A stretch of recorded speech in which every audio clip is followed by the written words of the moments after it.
Well, everybody, thank you for joining us today. I'm Robert. It's Chuck. And today we have with us a very special guest. I'm going to let him introduce himself and just tell us a little bit about yourself. Well, my name's Scamp Funk. No, I'm sorry. No, I'm Kent Hutchison. Kent Hutchison from Orangefield, Texas. And I'm glad to be with you guys. I'm glad our paths have crossed. And this is what I do on Fridays. I guess I just have coffee and talk to folks. Solve world problems. Solve all the world's problems. Heck yeah. Kent Hutchison, Orangeville High School graduate, Lamar State College Orange, Stephen F. Austin Lumberjacks. So I'm real proud of being a lumberjack. And you're not the first lumberjack we've had on the show. I didn't know who was that. Yeah, Dr. G. Okay, that's right. Dr. G's a great guy. Yeah. So, we're going to go through the whole chain of events of everything, but how did you get here? Well, apparently there's a guy in high school, and he met this woman named Jenny, and at some point they got married. No, you didn't want that far back.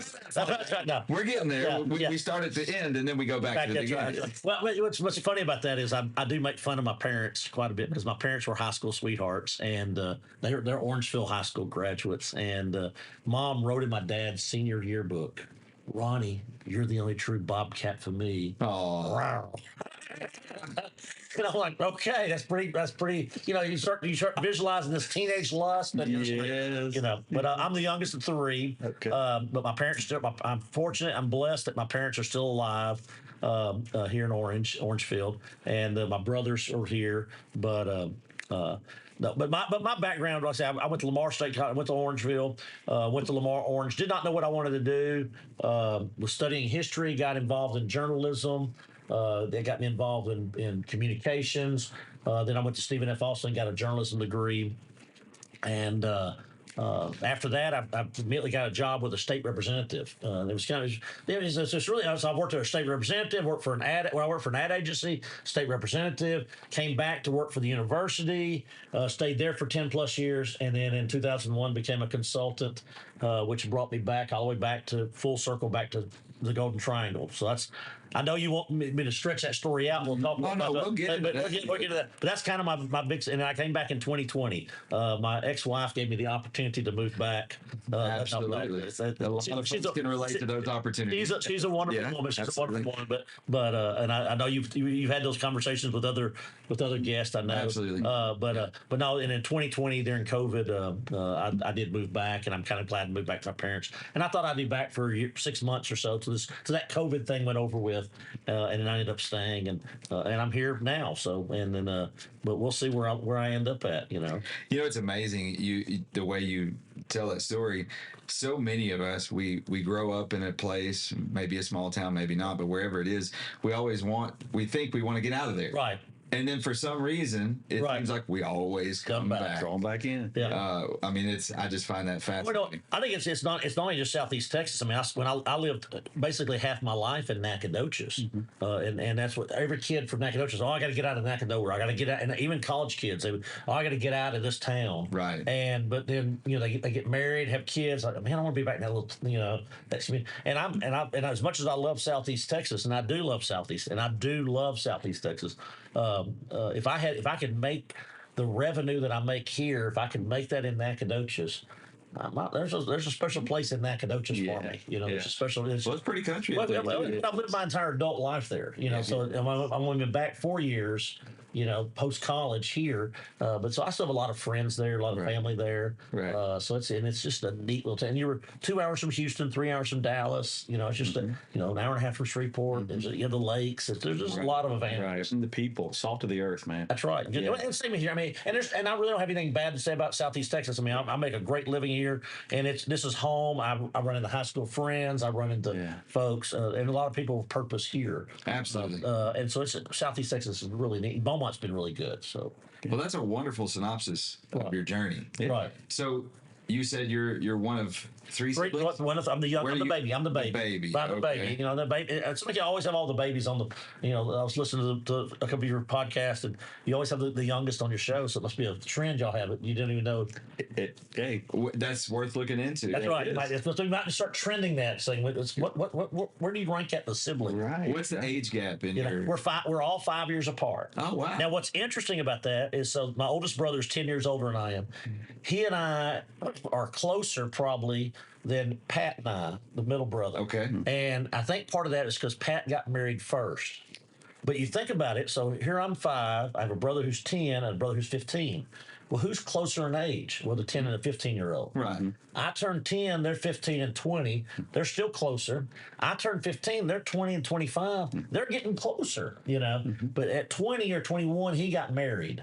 And Ron did not. And so then when I got to college, so when I became 20, Ron's now 30. Ron is working at a refinery. Well, he's single, you know. So he and I go to Mexico, go fishing. We go to Stevie Ray Vaughan concerts to get, you know. So he and I became closer. Yeah. And it wasn't until I got married 5 or 6 years later that my middle brother and I kind of reconnected, and you know, and we had something in common. Yeah. Built the bond. Built a bond. Yeah. So, but so I'm closer to all 3 of them. I mean, both of them now. All 3 of us are closer now. But growing up, I was probably closer with my older brother than I was my middle brother. Right. Well, that's fascinating. What was discipline like in your home? With your parents? You know, I'd love, and I guess, you know, I have memories of, you know, because I was born in '68. I have memories of my children, you know, corporal punishment, you know, but I don't really remember. I mean, maybe because I was the baby, I don't remember getting beat.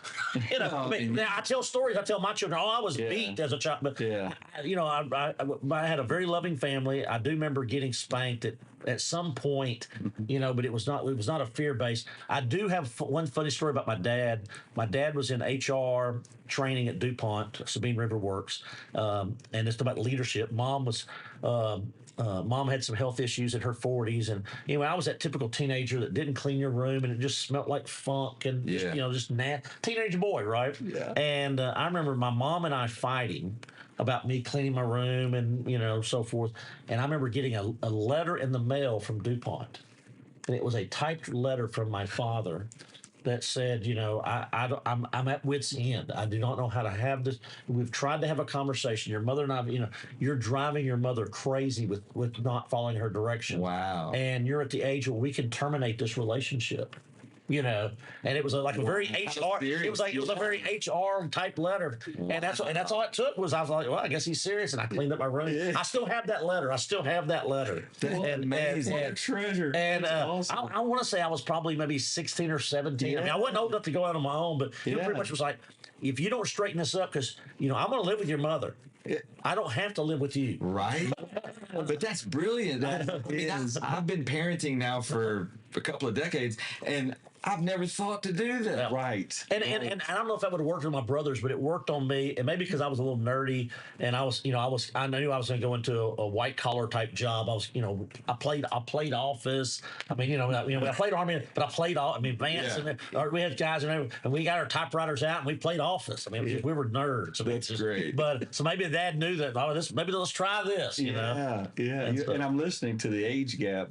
So at that time in your life, you're basically an only child. I'm an only child. Yeah, my brothers are. There's no energy to disperse here. That's right. It's all targeted on Kent. That's right. Exactly. That's awesome. If something was broke in the house, everybody knew. Oh yeah. Now, what's great about that, being the youngest of 3 brothers, is one, I didn't pull anything over mom and dad, but also I learned from my brothers, like, okay, if you had a party when mom and dad weren't home, don't let the girls clean everything, because that's how Ron got caught. My oldest brother, he got caught because mom would come home and the bathroom mirrors were clean. She knew that we didn't clean the bathroom mirror. You know, I mean, some girl had cleaned the bathroom mirror up. You know.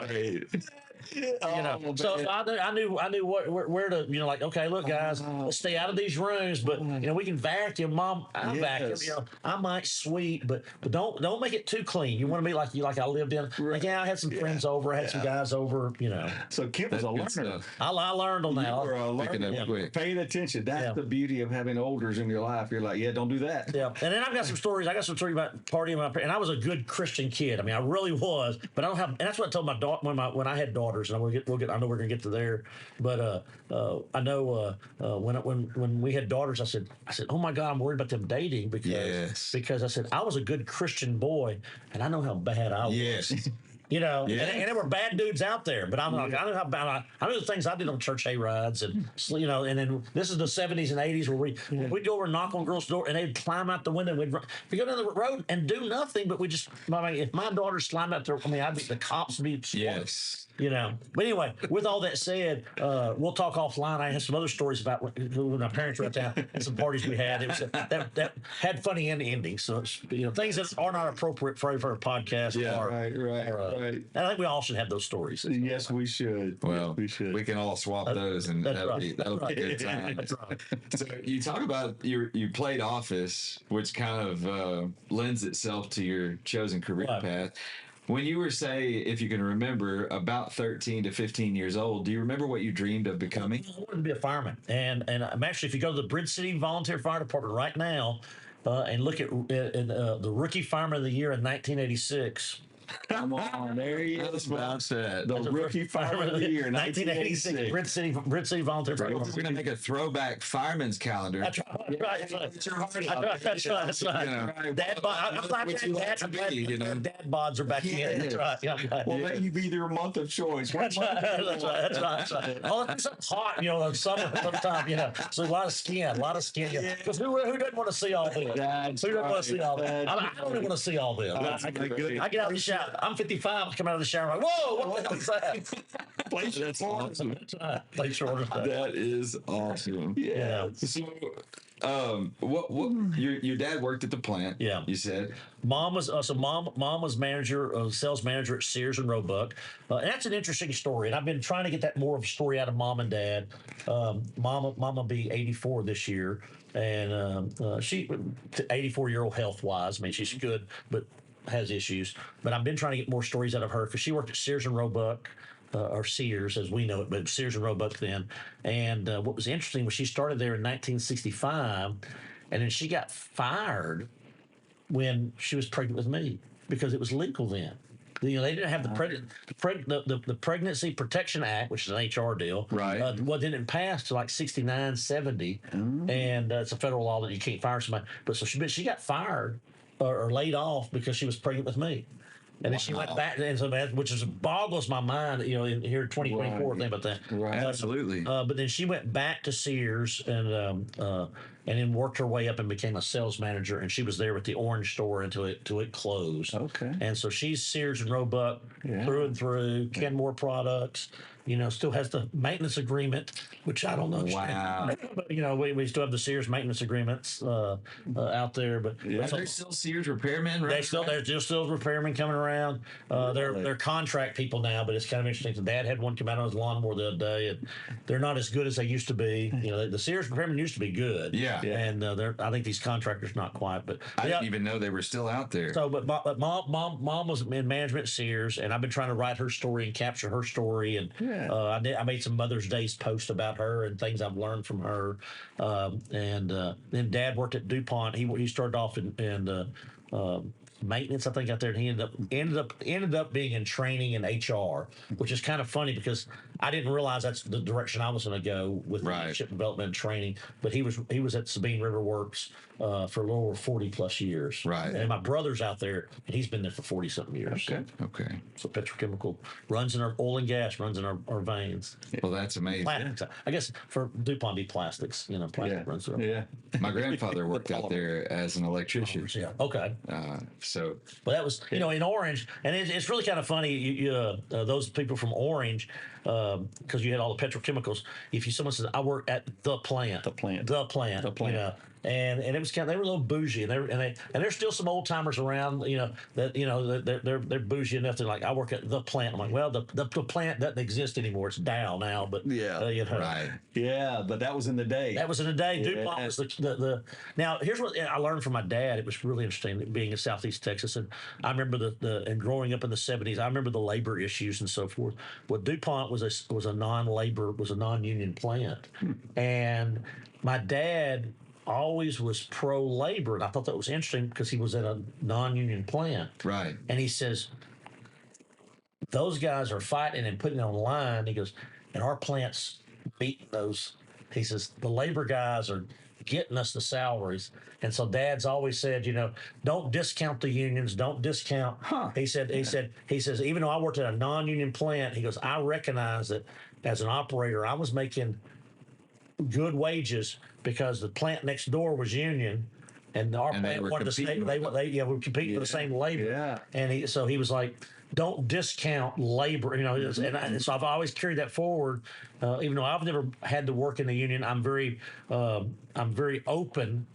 To the labor movement and so forth, which is, you can get into politics and you go, well, is that good or bad? I'm like, if you're talking about just there's some industries that need it. Yeah, that's a fascinating perspective. You're right. I do think that there's some corruption and any type of organization, but I also think on the other end too, if you got to stand up for your people. But the unions here in Southeast Texas at one time did really reign superior. I think that's. I think we need to recognize that heritage and then recognize that they do play a vital role in keeping those wages. Now, as a business owner, you go, I want to keep wages low. I want to keep my, but at the same time, let's be realistic. I want to, and I think my dad instilled that in me. Yeah. Well, you have the whole attain, retain the thing going on there. I mean, we need to recruit good talent and then keep them. That's right. And your mother's experience at Spears is also an example of that, because some of the labor advantages that came out of the union negotiations has kept the big wheel rolling. Well, and the lessons I learned from my mother, going back to influencing our lives, the purpose for our lives. My mother instilled not only customer service, instilled that customer service, that sales, that you're not trying to sell them a product, you're trying to, what is their need and how do I match that need up?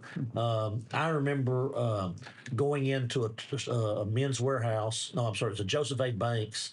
I know we don't have any sponsors here, but I mean, it's no name dropping of companies. But that was I don't get any reimbursement. But that was in Tyler, Texas.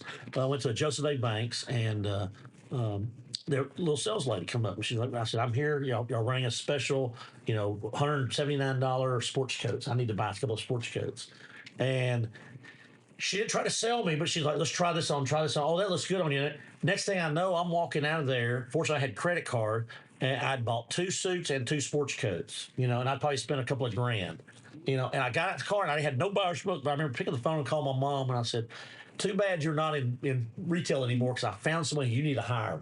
Wow. Because she was just that good of a salesperson. Yes. And that's what my mother instilled in me. Right. Was that customer service, and you follow up with your customer, you take care of your customer, and don't sell them a product, don't sell them a service, but listen to them, find out what their needs are, and fulfill those needs. And you can always upsell them, and because if you're filling those needs and you build that relationship, it's relationship selling. Now, if any executives out there for Joseph A. Banks are going to come across this broadcast and you're interested, this is Kent Hutchison. That's right. And I wear his product. I wear his product. Yeah. Who didn't want a dad bod in there? No. What size would you? That's right. Exactly. If they wanted to sponsor you, I'm sure he would be willing to work with you on anything like that. And Johnson & Murphy shoes. Yeah, you can't go wrong. I mean, isn't that what all the influencers do now? You think? You got to turn the logo. That's right. We've never tried that. I'm just thinking y'all might want to think about that. I mean, I'm trying to help. I'm trying to help y'all out with your podcast. I'm with you. Thank you. Yes, yeah, man. We are learning today.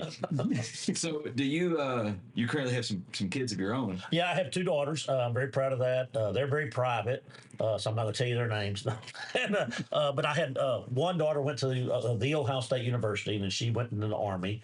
And her mother, my ex-wife, was in the Army, and my ex-father-in-law was in the Army, so she kind of followed that track. Yeah. I did not see that coming. I mean, it was like probably her junior year. She wanted to join the Civil Air Patrol. Okay. And then I think it was for the uniform. I think there might have been a boy involved. I'm not sure. But she learned how to fly, and then next thing I know, she's applying for scholarships and going to ROTC.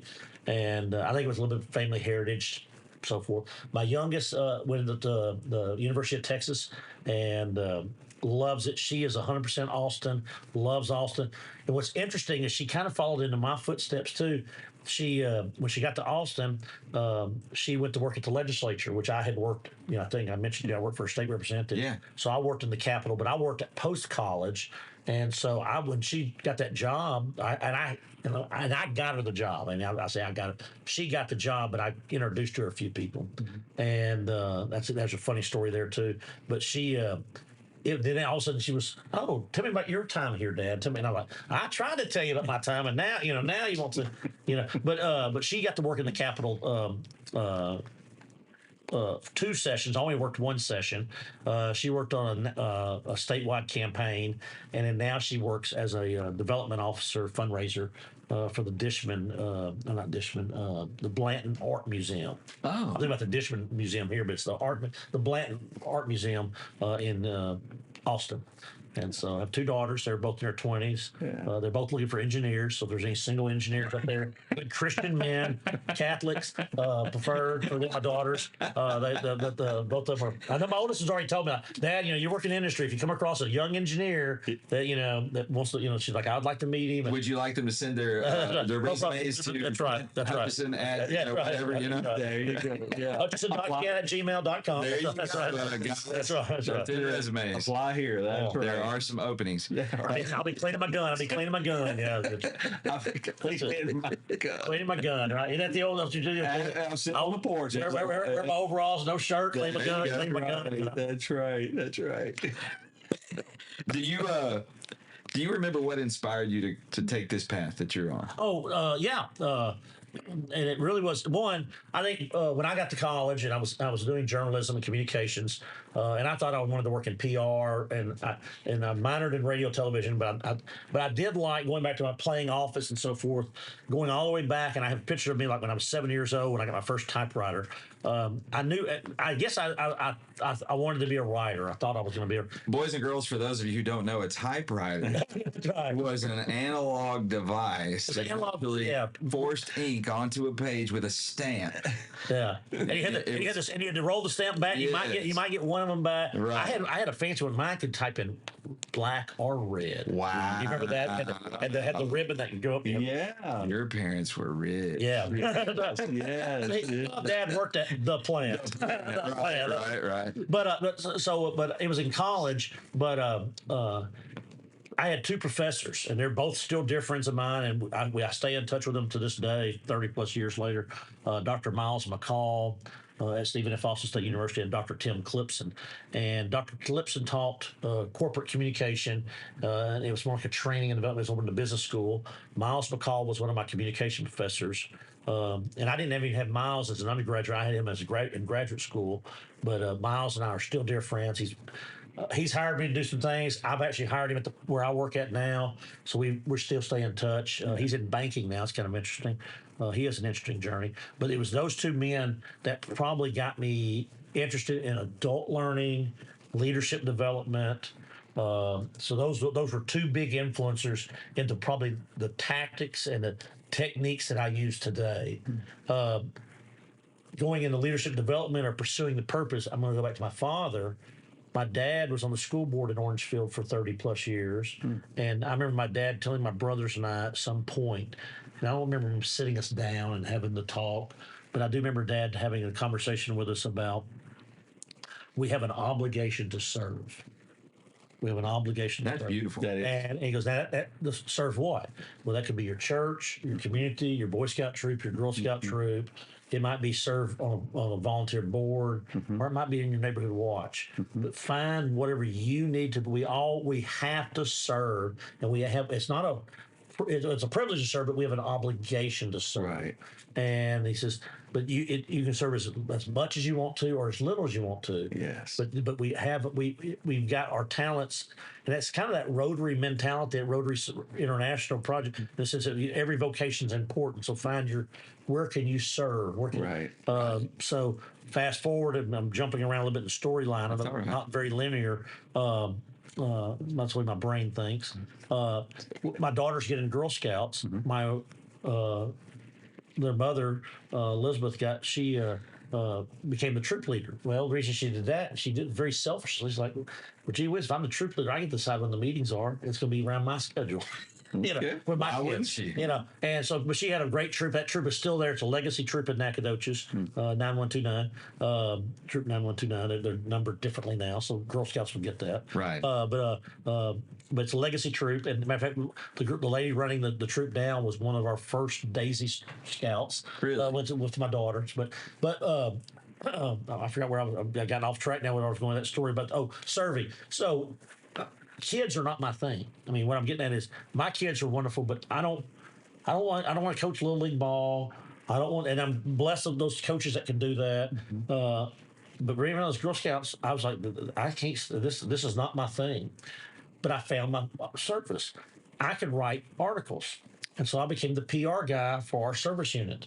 Well, that got me connected. Next thing I know, I'm on the board of directors for the senior Girl Scouts Council out of Houston, representing, and for them, they got a twofer because the Houston Council is one of the largest councils in the United States, but East Texas is in that district and Beaumont's in that district. So it was a twofer because I lived in Nacogdoches, so I represented East Texas, but I also came down here to Beaumont when they were doing their United Way push because I had a connection here in Southeast Texas too. Yeah. But that was my path, So you find your service. I was serving Girl Scouts, serving my family, but I didn't have to deal with kids.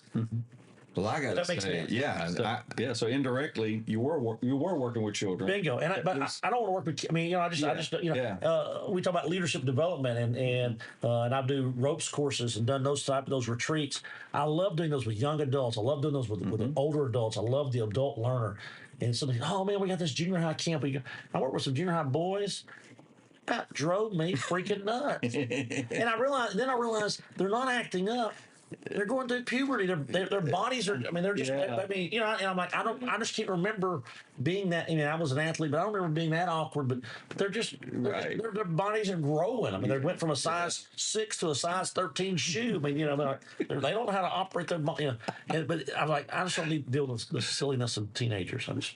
Rabbi Daniel Lappin, and he's does what we do, speaks and all and writes and whatever. But he talked about having daughters. He has a host of kids. He said, well, my daughter would bring home a son. He goes, I said, so what do you do to serve the created? and the kid gets all nervous, and then the daughter will go, what do you do for a living? Oh, that's right. But to serve, he said, I love using that word. So it's cool you grew up with that word too. I really appreciate your dad for that. I'd like to say that your dad had some of the most wisdom-filled parenting tactics that I've heard of. And he was the baby. He was the baby. I think it's just a. It's a fascinating thing. I mean, I'm the oldest, so I don't fit in with. That's right. I was a trailblazer. That's right. Yes, I was experimenting. Yeah, exactly. That's right. Exactly. I got the benefit of doing it wrong. That's right. The benefit of doing it wrong. Oh man. So what do you do? Well, I run a no. That's a bad, inappropriate joke. No.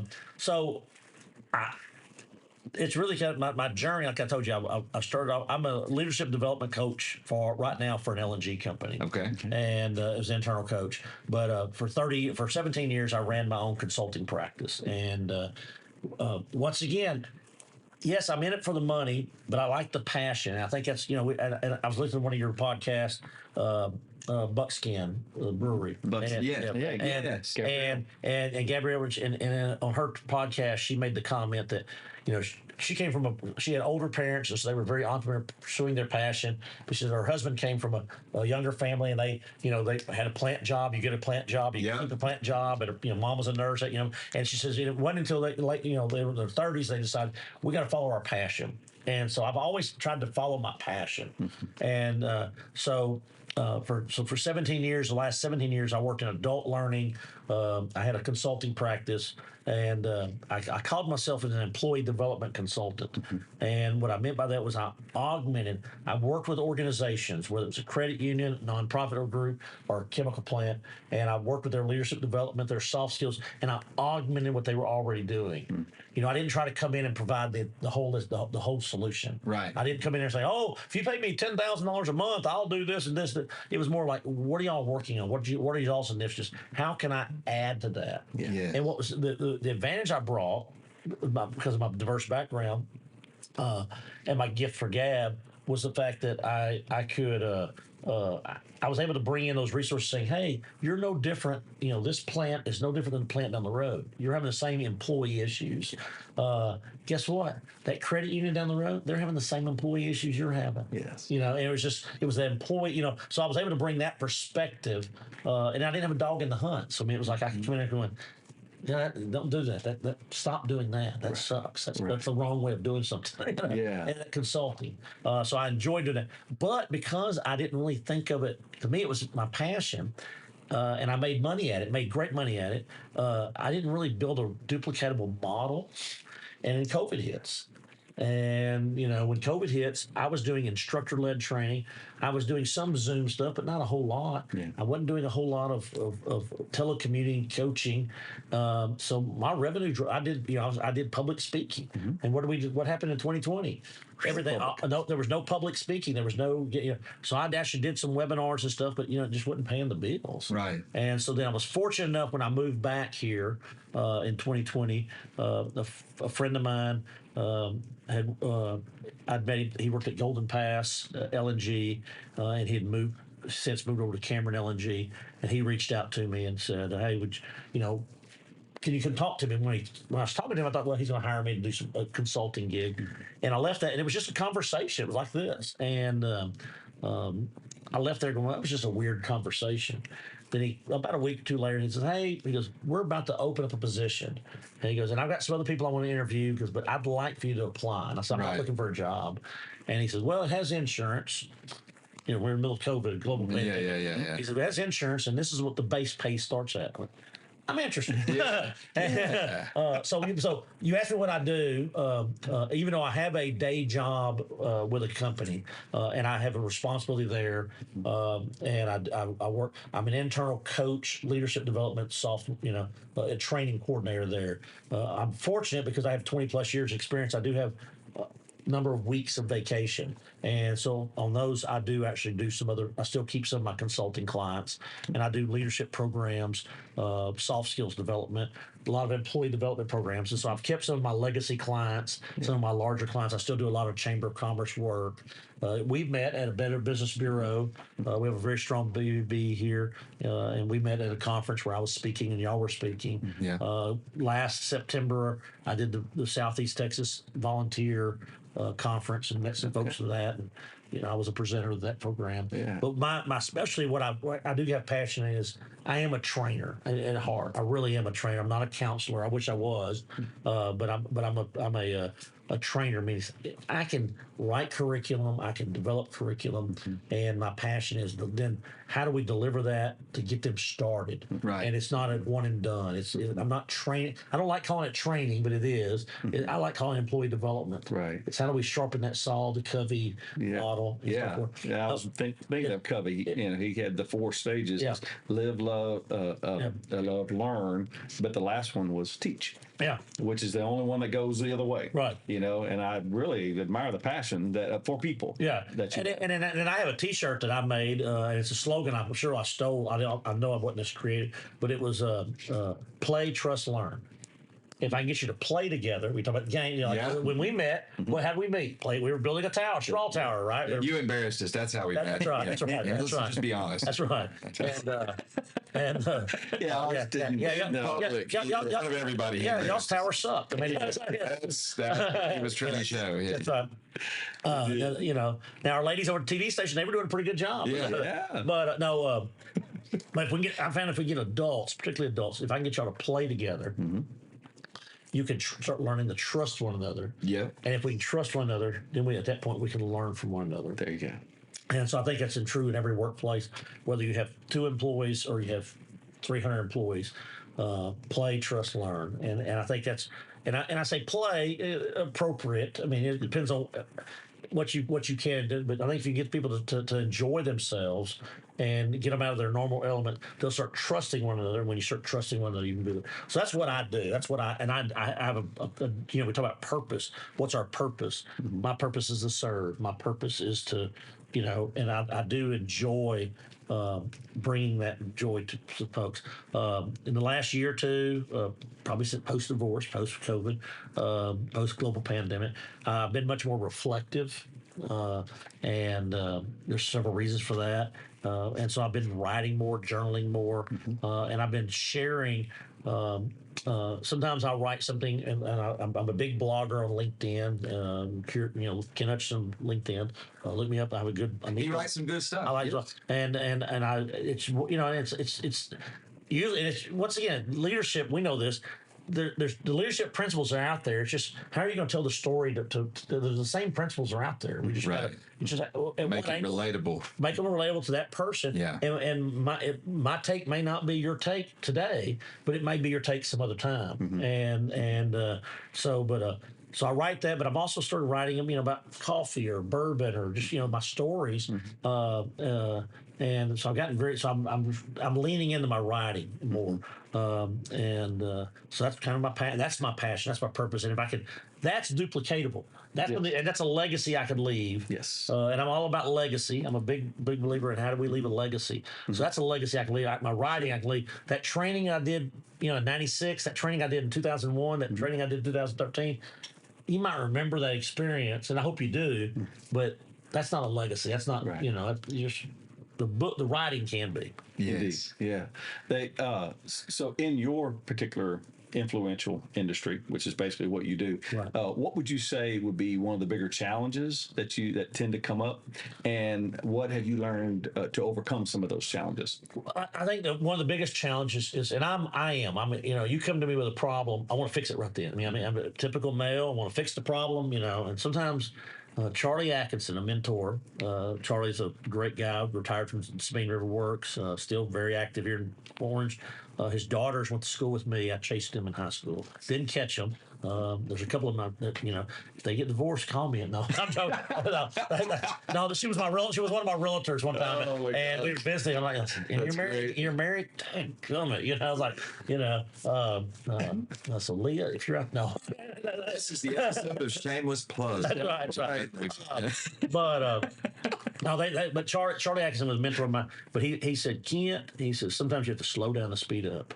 Absolutely. And I think so. My biggest weakness, or the area that I feel like that I need to work on for me, and I think that's important to be self-reflective, is the fact that I don't have to solve your problem right now, but I do need to listen. And I've learned that you've got to listen and acknowledge, and then. Yeah, I'm a big believer. All right, can I give you something immediate because that's what you wouldn't be asking if it wasn't immediate. But then I'm like, let me step back and let me take let me look at the forest and say, all right, how can I help you? How can I help you develop? What is a long-term plan? Not everybody's going to read. I'm an avid reader. I have a library at my house, and I like to. I don't do. And sorry, I don't listen to a whole lot of podcasts because I'm not an audio learner. We love you anyway. I know, okay. That's right. But if I listen with a purpose, yes, no pun intended. Hey, but I love it. But no, if I listen with a purpose, if I know what I'm listening for, I can listen to a podcast. But I have to force myself. It's like I want to listen to this. I can't just plug it. I know some people. I just plug those podcasts or a book in. I can't do that. Right. And so I'm always looking at saying how. So everybody doesn't learn the same way I learn. So I've got to figure out, especially when I'm working in the industry. Or here's a guy who wants to learn, but he's working with his hands. He's not going to read a whole bunch of books, But and I joke, bless his heart, he passed this past 2 years ago. Chuck Mason with Mason Construction here, but I used to do it when I was consulting. I had a newsletter, and I did a hard copy newsletter mailed out. And then I was trying to save some money, so I can do this email newsletter. And I started emailing. When Chuck pulled me in one day, and he says, "Man," he goes, I like your newsletter, and you write well." He goes, "But I missed the newsletter." I said, "Yeah, man, that's $400 a month, He says, "Well," he goes, "the email's nice." He goes, "But if I'm busy, it comes up my email. I look at it, and I say, I'll save it for later. Then I delete it." He goes, "If I can't take it to the bathroom, I'm not reading it." Right. Nice. And so I think about that even the plant. So at the plant, when I'm doing leadership development, we may do it. I like front loading and like bookending the training. So if I'm going to do a training on time management or productivity, and we know that's going to happen in July, probably April, I'm going to start sending out some articles about time management and productivity. Yeah. And they're gonna be what I call one bathroom trip reading. Yeah. Something, I mean, That's that, good. you know, that you can either read on your phone or you can print out and you can take with you, you know. And I want them to, and then we're gonna have the training. You know, and then it's that time sit down like, you know, hey, you know, it's like tell them what you're gonna tell them what you're gonna teach them. You know, tell them what you're gonna teach them. Tell them what you told them. Yes. You know, Absolutely. and it's just kind of that bookend. Yeah. And I think so. The biggest thing I've learned is I don't have to solve the problem immediately. I mean, occasionally, but long term, it's like, hey, it's a long term development. And then two, it's like that time, space, repetition. How can I stay in front of somebody and that stickiness? And how do I get you to subscribe or, you know, to our service? It's not so much for the money; it's more for the fact I want to make it palatable for you because you're going to have ups and downs. You're in the Yes. middle of a turnaround. I mean, and everybody, if you work in industry, you know what turnaround. So the guys I've been training and all my leaders I've been working with, they're working 12-hour shifts. They're not worried about reading or you know. Right. No, they're in application mode. They're trying to put to work everything you've taught. And so the idea now is what I want to do is come back in June after turnaround, or probably July because they're going to take vacation. They're going to spend all that money they made in overtime. But then I want to come back and say, okay, I want you to reflect back on the turnaround. Did you lose your temper? Why did you, you know, let's talk about emotional intelligence. You know, I know we have good. I lose my temper. I mean, I've been under some stress in some projects, and I go home. I'm like, ooh, I didn't behave my best self, and I know better. Yeah. You know, I know better. Right. You know. Yeah. So I don't know if I answered your. My question is trying to answer your question is I think what the biggest challenge for me is slowing down. Right. Like Charlie said, slow down to speed up. Right. And then also be reflective and recognize and be forgiving that hey. Sometimes we go below the line behavior. As long as you recognize it's below the line behavior, and then how do you get back up above the above the line? So in your personal life, and then in your teacher mentor life, you created a system, Right. And just keep pressing play. That's right. Keep applying the system. You keep applying the system. That's right. And your system has worked. And it's obviously having good influence. Well, I think so too, and I do influence a lot of folks, and there's people. And I think everybody influences somebody, and you may not know it. Yes. Absolutely. There are people question. watching. There are people watching, and we see it on social media. We see that in social media where people will say, you know, oh, you know, the haters are watching. That you know, they're worried about. And I'm like, there are people out there watching, and there's going to be haters. But there's also people that are just watching. How do you behave? How do you respond to things? How do you? So you got to make sure you're always, you know, not always on, but recognizing it. People are watching you, Right. and you can have an impact on people by just. And I remember, God, this is 10 or 12 years ago. I was at Nacogdoches and my phone rang, and it was a classmate of mine that I hadn't heard from in 30 plus years from Orange. And he says, hey, I got to call you. I'm pissed off. I said, what are you pissed off about? And he says, well, my son goes to Orangeville schools, and they took his cell phone, and you know they're going to charge $25 to get the cell phone back, and I bought that cell phone, and I'm going to go see the school board, and I'm going to, and he was angry. And I had talked to this guy, and I was like, "Why are you calling me? I mean, I live in Nacogdoches." And he said, "Well, because oh, you have some connections, and also I know you know how to you're political. You know how to approach this." Well, after about a 45-minute conversation with him, I had calmed him down and pretty much took the school side and said, you know, your son needs to pay that $20. You know, I said, you know, and why they were fining him, Right? You know?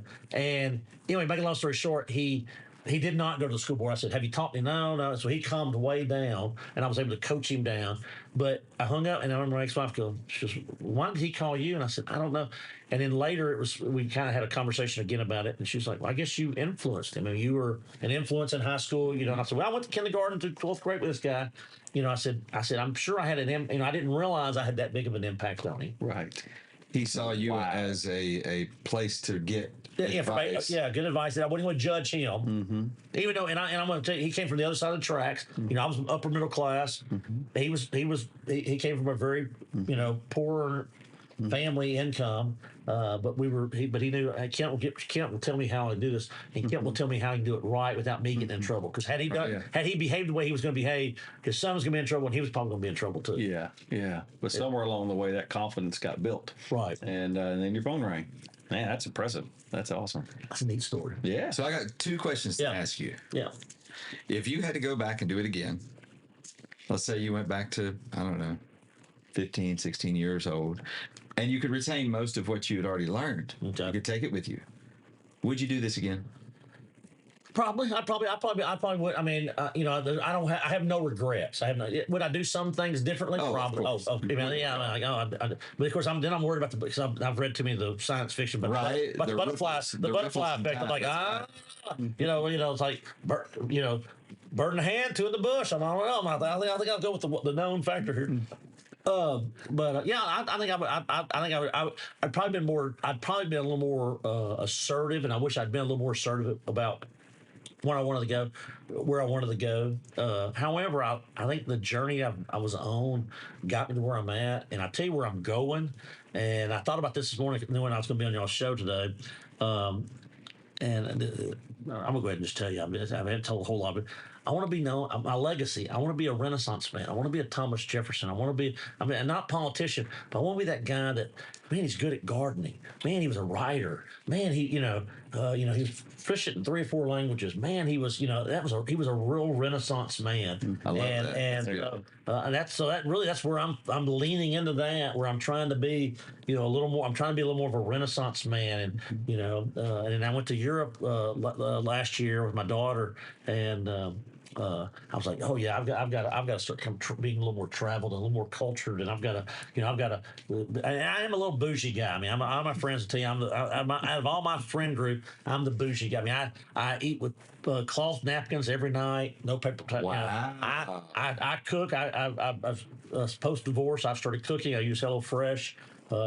Another potential sponsor there, right? But I do HelloFresh 3 times a week. No, I actually do, and it's great because I never had learned how to cook. I mean, I can barbecue, but I never could cook. But if you follow my Instagram, I'm all about the plating. I mean, I'm serious. Nice. I mean, I'm play, and then being a single guy, it's kind of neat. On Wednesdays, I usually have. Usually have ladies, and right now it's been different ladies, but it's just ladies that come over and they let me cook dinner and let me. Well, I'm glad you led into that because it kind of sounded like for just a moment that you might have been putting a resume out there. Ladies, if you're interested, that's right. No, on the gram, and I will show you. That's right. I can provide. I am. I mean, they can't. And in case you were wondering, I dress nice. That's right. I feel good. That's right. And I have a good job. I have insurance. There you go. And I have FRCs if that's what it is. That's what we always joke around. Like in Southeast Texas, you have FRCs. Oh, he had a job. He got insurance. Yeah, you show up at happy hour and you FRCs, baby. Yeah. Yes. And my problem is mine's dry clean. But no, it's funny you say that, and I joke about this because apparently at the y'all may not know this, but at the Southeast Texas Nonprofit Conference in October, and as well as the BBC, at the October conference, I was on the main stage, and I was talking about board responsibilities, board of directors responsibilities. Right. And one of the things I talked about, I had a slide where red flags, and that came up, and I saw it on my computer screen, and I started laughing. And I said, I'm sorry. I said, I'm just thinking about dating here in Southeast Texas, all the red flags. I kid you not, after that conference, I had 4 invitations via LinkedIn. Wow. That started off by going, hey, I saw you at the conference, and they'd asked something about my presentation. That it was like, would you be interested in getting a drink? And I was like, wow. Well, at the BBC, apparently I said something on stage, and I don't remember it, but I must have said something because I had a lady 2 Sundays ago reached out via Facebook Messenger. Wasn't LinkedIn, and said, "Are you the Kent Hutchison that spoke at the conference?" I said, yeah. And she said, "Oh, wait, well, are you speaking again? I want to hear you speak." And she, a couple of, that activity was fun, And then she's like, would you be interested in getting a drink or something? I was like. So apparently I'm pimping myself out. You did mention the red flag. Okay. Yeah. That's the you did remember that? be something Okay. you did. So maybe that's my go-to. Something about the flags. That's right. Invitation. Well, I mean, I don't see red flags. I think it's a carnival. It's a fair in town. I mean, That's great. I'm like, oh crap, this is red flags. So, so I'm sorry, you married guys. I'm not sorry. no. You two guys are in a lot of similar circumstances. So, I got to learn to cook. Hello Fresh, Hello Fresh, Hello Fresh, and packets of cloth. But I think so it's really kind of funny. It's about the cloth napkins. It's really so. When I moved into my house and I bought, of course, post divorce, I had to buy everything. My ex wife, she had offered me some plates, and we had the what's the color plates? They're anyway, it's a name brand, but the big giant color plate. Yeah. And I really didn't want them, although they're very nice plates. I like the thing because I was like, I don't remember. Those were our plates. I don't, we're starting. You don't want to look down at the plate. I had to start thinking about. I wanted to like make. So I bought some Amazon plates. Well, then when I moved in my house, I actually upgraded and bought some. And I was getting into the food cooking, and so I bought the square plates, the bougie. Well, and then I bought some cloth napkins, and I bought some. I thought, well, then I started using the cloth napkins, and then I started eating at the table, and I was like, it was just all these things that like my mother was coming out like we're eating at the dining room table. And you became civilized. Well, and that's so it's funny. So I cooked one night. I cooked for dinner. It's two of my buddies come out. I said, hey, I'm grilling some steaks. So I made steaks, and we sat down, and these are two high school buddies. And one of them, he goes, oh, my God. He goes, you're getting plates? Why would you? I was like, I don't do paper plates around here. I said, we're grown ass. We're sophisticated. We're grown men. We're grown men. We can eat it. We can eat them. And I put things, oh, my God, this is kind of bougie. I said, we're grown men. Right. I said, we're having a nice steak dinner. I don't want to have a paper towel. We're sitting at the, well, I told him I'll never invite this one guy over. And I'm looking over here because he was sitting on this because he couldn't even get through the meal without stepping outside the smoke, and he goes, I don't want any of those vegetables. I'm just gonna eat this. I don't want that green on my plate. It's like, dude, you're 50 years old. You gotta think about your health. But two, I'm like, women are not gonna dig that. Right. But yeah, you got to learn to cook. Not the ones without all the red flags. That's right. I'm influenced today. That's right. HelloFresh. There's a lot of those services out there, and for me, it was because I didn't know how to cook. Also, what I like about having that mail service is the food comes to I order it. I order it on Friday. I order it on Friday. It comes in on Wednesday, and I usually order 3 meals. So that's 6 meals basically because it's meals for 2. Mm-hmm. Occasionally, I'll buy one for 4. They come in 2, 4, and 6. You can buy them. They come in 2s, but they normally, but if it's just me, I'll cook dinner and then I'll have lunch the next day. Right. Okay. And so tonight I'm gonna have a nice steak and some broccoli and some rice. We're kind of menu picked up. I love it. But that's awesome. But I didn't know how to cook. Beforehand, I grill on a steak, but I didn't know how to make sauces. I didn't know how to make. Right. I didn't know how to bake stuff. Right. I've never gotten a sweet potato and made a sweet potato fry. It's just I'm learning how to do all this stuff that HelloFresh has allowed me to do. Sure. One of our platforms that we come to a lot is the Curiosity. Yeah. I call it Curiosity Training. And I love it. Because you've had meals. Right. Well, this just didn't come from nowhere. Right. Somebody figured out how to produce this. That's right. And I want to learn. Well, and then also, because I didn't have a big spice rack, the HelloFresh, and there's lots of services. That's just one of them. There's a lot of those services. But they come with, so it comes with everything. Like if I need, it says vinegar. Well, it comes in a little, like the airplane bottle of liquor, but it's like there's vinegar. So it comes with everything. Only thing it doesn't come with is like butter. You have to have butter, salt, and pepper. Those are usually the things. Most people have that. Once again, thank God to Amazon. Now, I'm all about shopping local. Please, Chamber of Commerce know that I'm all about shopping local. But sometimes I'm going to have to zest. What's zest? I have to Google what is zesting. Okay, I learned how to zest the fruit. This lime. Well, I didn't have a zester. Alexa, order, the next day I had a little zester. It was just, so I've upped my, so now I know I have the bougie tablecloth, paper cloths, napkins and square plates. I've also started upping my cooking utensils. Yes. Because I'm like, I'm going to need this. I'm going to need that. I've got a brand new knife set. I got the magnetic board. I've got my kitchen. I'm trying to become a Renaissance man. I love it. I love it. Yes. So my next question, or next part of the last question is, are you a success?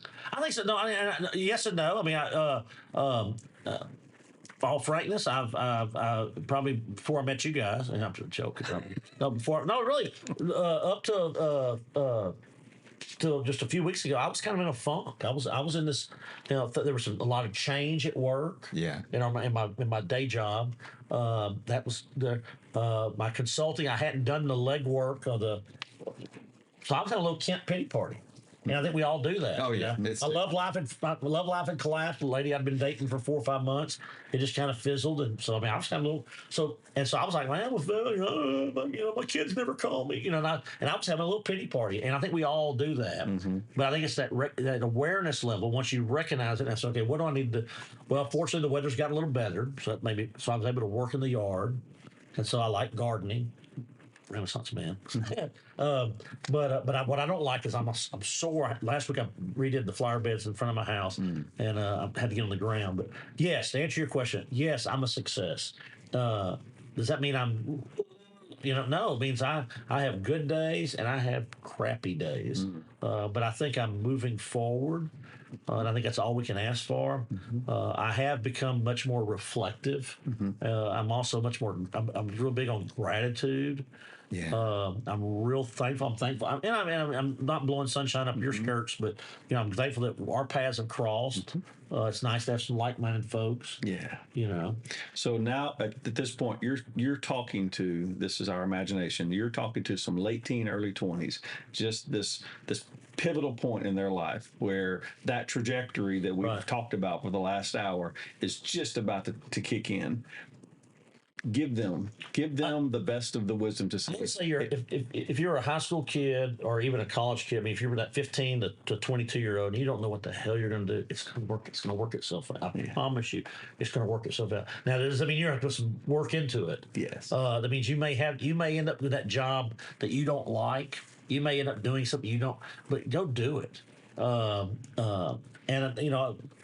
skipped over some things, but like when I was at Lamar State College Orange, and I'm so thankful that Lamar State College Orange is there, and I'm sure Port Arthur's the same way, as well as the Beaumont campus here. But at the time, had I gone off to Baylor University like I thought I wanted to, or had I gone off to college, I think I'd be working construction right now, and that's a worthy profession.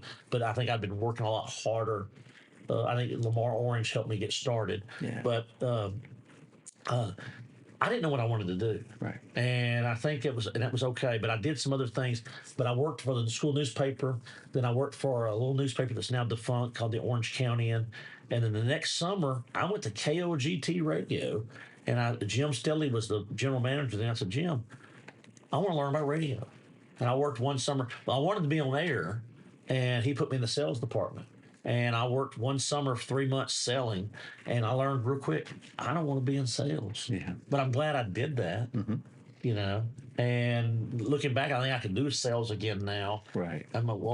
So my advice to a 15-year-old to a 22-year-old is it gets better. It's nice if you have it mapped out. It's nice if you could have been a little more, rifle shot. But if you're not, do it, try it, stay active. Big thing is, when we joked about it, but surround yourself around like-minded people. The old sayings, the cliches, you lie with dogs, you get fleas. So you're hanging out with some riffraff people, you're probably going to be riffraff. And so hang out with successful people, or at least hang out with people that dream and think differently. Once again, I love Southeast Texas. I don't want to downgrade Southeast Texas, but some of my closest friends were guys I went to high school with that we didn't cross paths in high school, but we went off to college. They went to A&M. They went off to college. I went to Stephen F. Austin. So we'd come back at Christmas time, and we're hanging out with the guys that did go to work and stay local. Their mindset was different than us that had just even gone 2 or 3 hours away. Right. Right. And we had a different mindset. There was a bigger world out there where the other guy's like, I'm going to get a job at the plant and stay there. That's great. That's fantastic. And that's some people's comfort zone. But I'm so glad and thankful that I did go off to college and see that there's a world out there. And it's okay to be comfortable and saying, no, I want to be here with the family land or be back in Southeast Texas. But I think it's important to recognize that if someone wants to go off, it's almost like the prodigal son. Let them go off. Yeah. And then when they want to come back, welcome them back, shower them back. Right. Well, the words you used were not necessarily better or worse, just different. Yeah. Our thinking was different. Different. It's right. Yeah, because we exposed ourselves to different. To something different. Right. And it does. It opens, and you can't unsee something when you see it. Right. Right. I mean, you can. I mean, if circumstances allow someone to stay here and to build a career, I can escape in books. I can escape in movies. I can go on these frequent trips. There's lots of ways to expose. And then sometimes we do get an opportunity to actually go live in an environment and then soak it up. Well, here's the other thing, and I think we do this. I did this in Nacogdoches, or places in Nacogdoches I didn't go to. You know, we have museums, and I thought about that today. I haven't been to the fire museum since I was in junior high. And really, the fire museum wasn't even there till like it is now. But coming here to y'all's office today, I went, I've been back here 4 years. I'll be darned, I need to go to the fire museum. So after this, I may head over to the fire museum. The point is, I think we don't even take advantage. We don't recognize what we have in our own community. Yeah. And we do. Y'all featured some businesses here, like the brewery and so forth. We have some neat in Port Neches and Nederland. Orange, there's some neat business, and even in Beaumont, Lumberton, some neat businesses. There really are. We have some amazing entrepreneurial people that have spawned from Southeast Texas. Not only do we generate, artists and great creators, but we've got an entrepreneurial heart here. Right. Why do you think all this petroleum industry began here? Not just that the natural resource existed here, but that the people with the mindset for entrepreneurial pursuits started here. Right. And I'm very proud of that. I'd also encourage you to check out the Edison Museum. At the base of our building. I've been in that. Yeah, pretty fascinating little display. I haven't been in a while, so it's right. But it's neat. But I don't know if I'd answer your question. But yes, that'd be my advice to young people. Is you may not know your purpose, but we all have a purpose. It's great if you could. Hey, I want to go in the military. I'm going to do this. I'm going to do that. I think Megan, my oldest, I think when she went into the Army, I think her initial idea was like, she said, I'm going to take it one hitch at a time. She said, but I think I may want to make a career out of this. Well, after she got in at 4 years, she just kind of looked and says, I'm a captain. I did ROTC. She said, I can do reserves. She says, I just don't see this being, and so she's moved on to something different. And that's okay. But she had that goal, and I think that's great. Sure. And that opportunity mindset. She's looking for it. Yeah, I wanted to be a fireman, and obviously that didn't work out. Also, I didn't like blood. I don't do well around blood. So that's a big part of firefighting is the emergency response. But I do. But looking back and like the typewriter and the writing, I'm like, oh wait a minute, I'm coming back to that now, and so it's kind of weird, Yes, it's pretty fascinating. That is a common thing among us personally and our interviewees. Is there may have been little hobbies or other things that came through for moments and then turned out to be a lasting part of their career, which I always find that super fascinating. Yeah. So maybe we do know who we are at 5, 6, 7 years old and just don't recognize it yet. But we ain't willing to admit it quite yet. That's right. So it sounds to me like what you were saying. The message you would have for people. They're younger people. The question he asked was to value the steps you're going through because they're all leading you somewhere, and don't be overly concerned with why am I here, right? But learn from each experience because it's building you into something, right? And it may be building you into something better than you had ever imagined. Yep. So learn from each experience.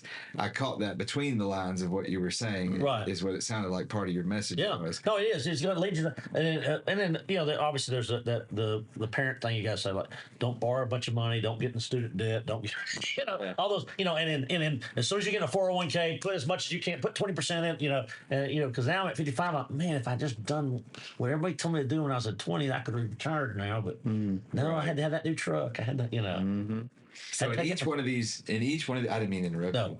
In each one of these interviews, I asked this question. Okay. This is my favorite question. Okay. If you were to go back in time, and as the question I asked you earlier, you would retain all of the experience and knowledge that you have now, and you could whisper in your own ear some advice at about 17, 18 years old when you're on the cusp of your adult adventure. Yeah. What would you tell yourself? There's so many inappropriate things I tell myself. That's exactly where my juvenile mind went. I'm like, oh, dude, let me tell you, do this. And all What is your think it's gonna be? that's right, exactly. It gets better. It gets better. I'm telling you, it gets better. Try this, I know you grew up conservative, but try it. Oh my God. I'm sorry. No, That's good stuff. That's perfect. that's my. No, I think it's that reassurance. I wasn't making light and I say mental health. I don't think it's mental health, but yeah, I guess it is. Of I don't know. March. I was in a little funk. I was just in a funk. I wasn't even eating healthy. I mean, I was just in a funk, and I think it's critical to, and I think you look at suicide among young people. You look at, and that's not a passion of mine. I mean, it's not right. You look at divorce rates. You look at the unhappiness, and I think we. Because we do have social media and we see happy, and we think everybody has to be happy. Everybody's going to have a bad day. Oh, absolutely. And I think it's important that you have an outlet, whether it's journaling, go to counseling. I think counseling is very viable. I think participating in those, we talk about those sports, participating in your church or that you need to have an outlet of where you can at least bounce ideas. And the big thing there is just as much as you want to be listened to, you need to listen to other people. And just because I listen to you, Chuck, you come over and sit down and you start sharing out. I mean, I have to take your problems on. Right. No. It's your monkey. Right.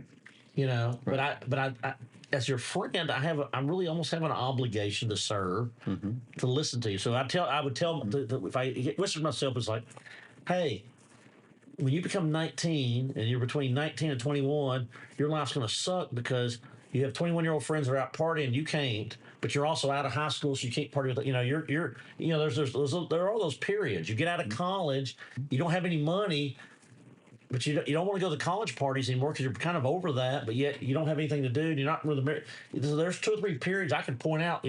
19, 20 years old, it sucked. 22, 24, it sucked. And then then you get married, you're 7 years in, you got kids, and you're barely making bills. It sucks. I can't go hunt. I can't do. I mean, there's just these periods. Yeah. And it's okay to have a little pity party, but recognizing it's not healthy to stay in that. And that's what I kind of in March this past. Yeah. I mean, 2 months ago, 3 months ago, I kind of got in a little funk. What got me out of it? Well, I got to do something I love. I got to go on stage. I got to do something. I got to put that energy, and that does. So find those things and don't discount those things that bring you joy. Well, I guess it makes them that much more enjoyable. They do. Absolutely. And you mentioned your daughter and her military service, and we appreciate her for that very much. But I'll take credit for that. No, no, that's good. But one of the mottos that a lot of military people, we've had several in here, is they are taught to embrace the suck, right? Because of what's going to come next, right?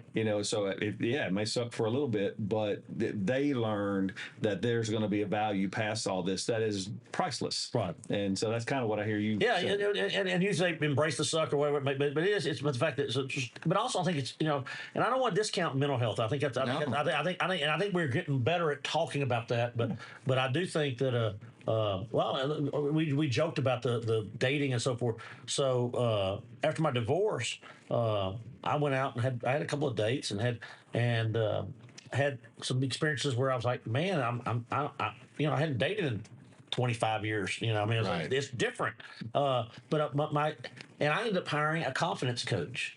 And it was a dating coach, but I was listening to her podcast, met her followed her on Instagram. She had little words of wisdoms on Instagram. Yeah. And then I started listening to her podcast. And once again, I told you I'm not a big audio person, but I was listening with a purpose.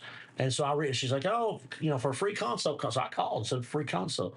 And Kimberly Hill, she has a great show out there, and it's the confidence.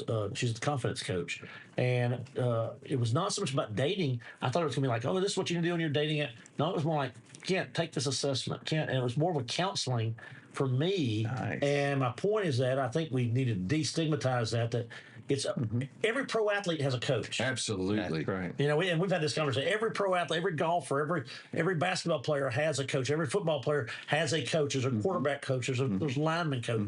And so to think that we can just go through life without having someone that can coach us, that can say, "Hey, you're screwing up."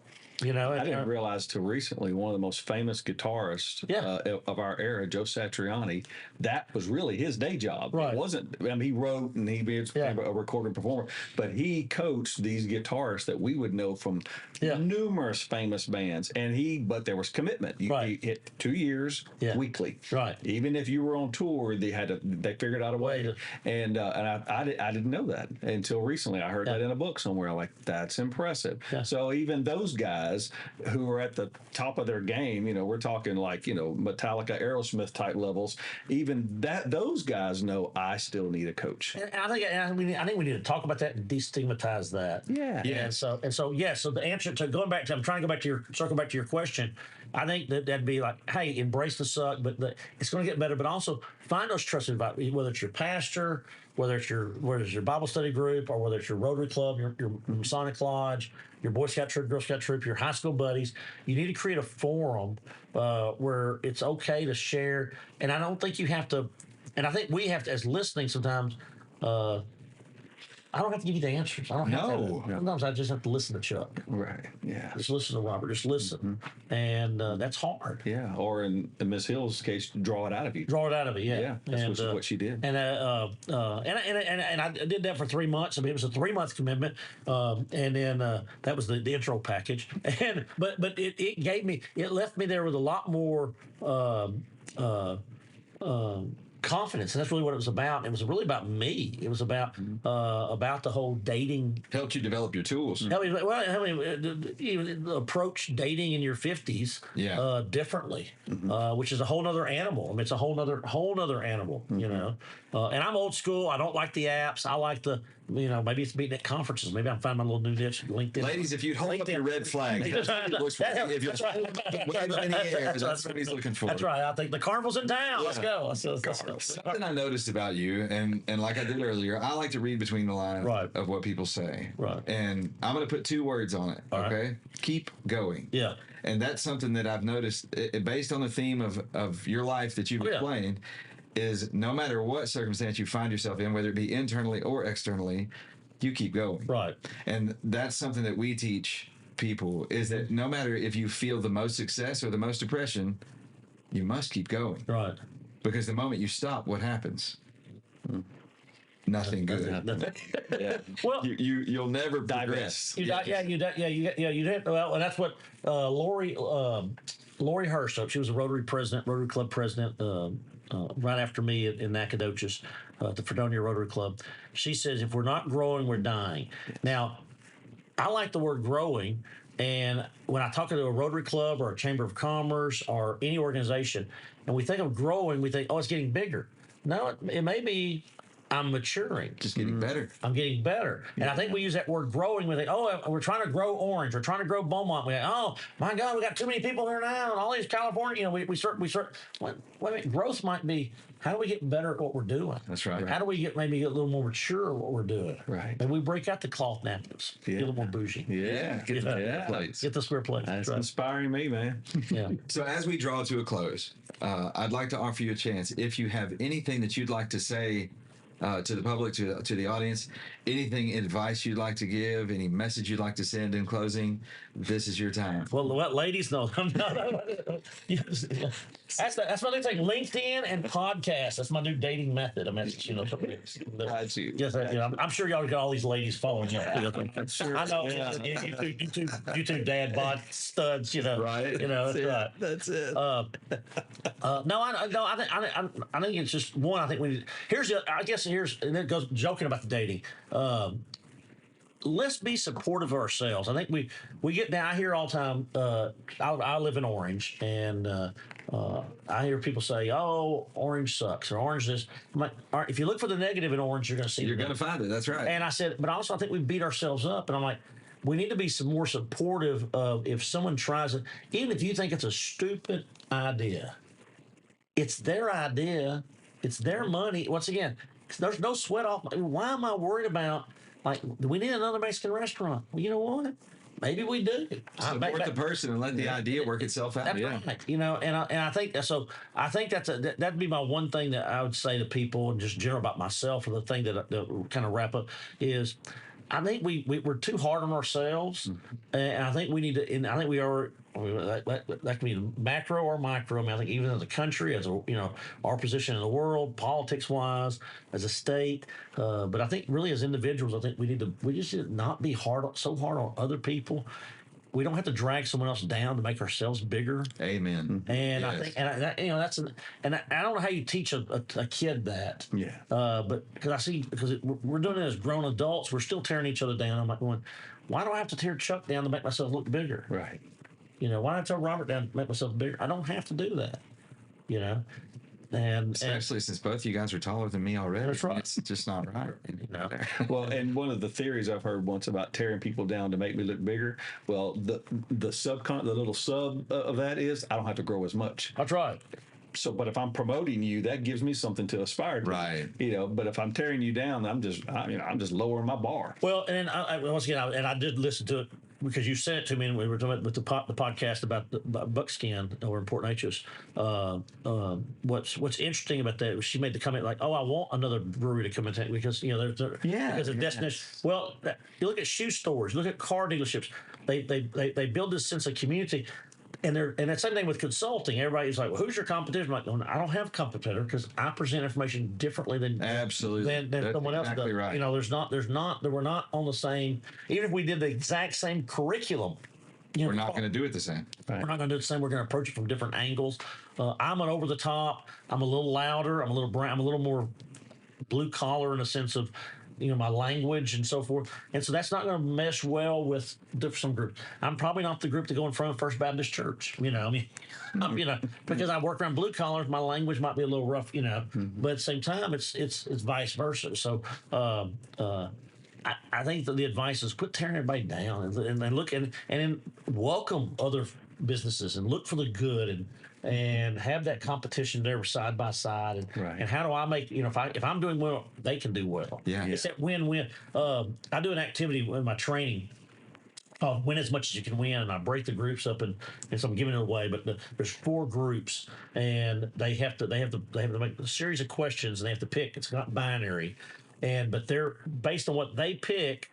Is their point value is what everybody else picks. Y'all probably have seen similar games. So basically, the only way to win the game, if you look at it, is if you have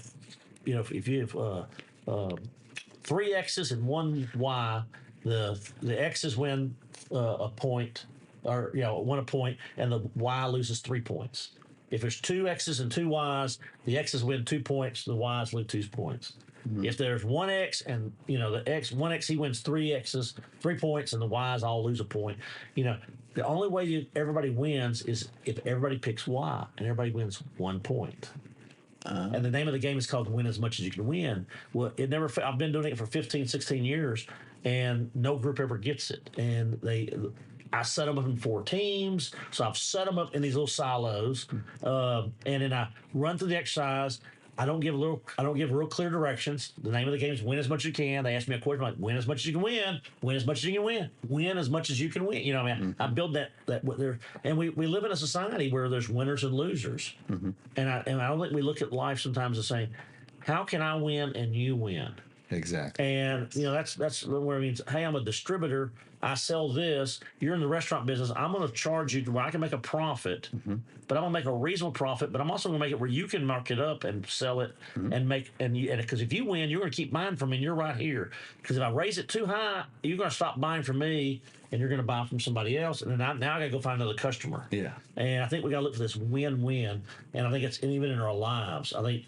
So that might be another thing I would tell a 17-year-old or my younger self, a 15-year-old, is like look for win-win solutions.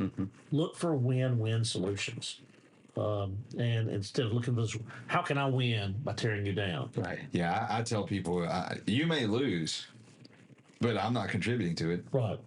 Yeah. If I can help it, you're going to win. Right. That's the only way I believe I can win. Right. Is to help you. Right. And so in that in that respect. Yeah. How would people get a hold of you or reach out to you? LinkedIn's the best way to find your services. Yeah. If they wanted to reach out to you for training, for leadership events, whatever it may be, It'd be Kent Hutchison on LinkedIn. I did have a website. I had I built that all up.